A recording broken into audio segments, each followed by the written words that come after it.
Primary evacuation മാത്രം important ആണ്, ബാക്കി നമ്മൾ അന്വേഷിക്കുന്നുണ്ട്. ഹോസ്പിറ്റലിൽ എത്ര പേര് എത്തി എന്നുള്ളതിന്റെ 7 പേര് ഹോസ്പിറ്റലിൽ എത്തിയിട്ടുണ്ട്, അത്ര ഇൻഫർമേഷൻ. ഇനിയിപ്പം ഫയർഫോഴ്സിനും അങ്ങോട്ടേക്ക് പോകുന്ന ഒരു റിസ്ക് ആയിട്ടുള്ള കാര്യമാണ്. അതെ, അവിടെ ഇപ്പോഴും ഒരു സ്ഥലത്ത് ഇത് കത്തിക്കുന്നുണ്ട്. അതായത് കൊണ്ട് കുറച്ച് ഈ വെടിക്കെട്ട് പുറത്ത് വരാനുള്ള സാധ്യത ആയതുകൊണ്ട് അവിടെ കുറച്ച് സൂക്ഷിച്ചു പോകേണ്ടതാണ്.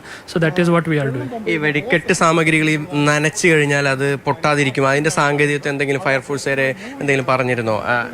അല്ല, അവരും ഇപ്പോൾ കോഷ്യസ് ആയിട്ട് പോകുന്നുണ്ട്. ബിക്കോസ് അകത്ത് എത്ര സാധനങ്ങളായിരുന്നു, അതിൻ്റെ ടൈപ്പും എല്ലാം അവർക്ക് കൃത്യം അറിയില്ല. അതായതുകൊണ്ട് അവരും കുറച്ച് സൂക്ഷിച്ച് നോക്കുന്നുണ്ട്. So that is what first അവിടെ എല്ലാ ഈ ഫയർ കൺട്രോൾ ചെയ്യാനാണ് ഫസ്റ്റ് തിങ്. അത് നമ്മളെല്ലാ ആൾക്കാരൊക്കെ വെച്ചിട്ട് നോക്കുന്നുണ്ട്. ഈ ഉടമയായിട്ട് സംസാരിക്കാനേ കഴിഞ്ഞ ആളെ എവിടെയാണെന്ന് കണ്ടെത്താനായോ, അല്ലെങ്കിൽ ഐ മീൻസ് അദ്ദേഹം ഇവിടെയാണെന്ന് ചിലർ പറയുന്നു, പോയിരുന്നു എന്ന് പറയുന്നത് ഇൻഫർമേഷൻ. അതായത് ഈ വെടിക്കെട്ട് ലൈസൻസി മുണ്ടത്തിക്കോട് സതീഷ് അദ്ദേഹം ഇവിടെ ഉണ്ടായിരുന്നോ അതോ തൃശ്ശൂരേക്ക് മടങ്ങിയിരുന്നോ എന്നുള്ള കാര്യത്തിൽ പോലീസിനും കമ്മീഷണർക്കും ഒരു വ്യക്തത വന്നിട്ടില്ല എന്നുള്ളതാണ് പറയുന്നത്. അദ്ദേഹവും ആ കാര്യത്തിൽ എല്ലാം തന്നെ ഇനി വിവരങ്ങൾ ലഭിക്കേണ്ടിയിരിക്കുന്നു എന്നുള്ളതാണ് പറയുന്നത്. ഇപ്പോൾ ഫയർഫോഴ്സ് ദൂരേക്ക് വെള്ളം ചീറ്റുന്നുണ്ട്. അതായത് ഈ വെടിക്കെട്ട് പുര നിന്നിരുന്ന ആ ഭാഗത്തേക്ക് കൂടുതൽ തുടർ സ്ഫോടനങ്ങൾ ഉണ്ടാവാനുള്ള സാധ്യത കണക്കിലെടുത്ത് അവർ പരമാവധി ദൂരെ നിന്ന് വെള്ളം ചീറ്റുന്നുണ്ട്.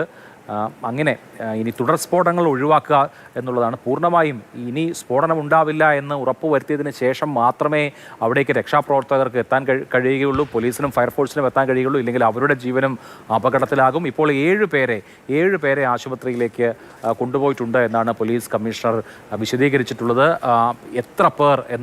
എത്ര പേർ ഈ സമയത്ത് അവിടെ ജോലിയിൽ ഉണ്ടായിരുന്നു എന്നുള്ളത് അറിയില്ല. ഇതിൻ്റെ ലൈസൻസി ആയിട്ടുള്ള മുണ്ടത്തിക്കോട് സതീഷ് എവിടെയാണെന്ന് അറിയില്ല. അദ്ദേഹത്തിന് അപകടം പറ്റിയോ ഇല്ലയോ എന്നുള്ളത് സ്ഥിരീകരിക്കപ്പെട്ടിട്ടില്ല. അതുകൊണ്ട് എത്ര തൊഴിലാളികൾ ഉണ്ടായിരുന്നു, അവിടെ ഉണ്ടായിരുന്ന തൊഴിലാളികൾക്കെല്ലാം അപകടം പറ്റിയിട്ടുണ്ട്. എത്ര തൊഴിലാളികൾ അവിടെ ഉണ്ടായിരുന്നു എന്നതിനെ സംബന്ധിച്ച് കൃത്യമായ വിവരം നൽകാൻ ഇപ്പോൾ കഴിയുന്നില്ല.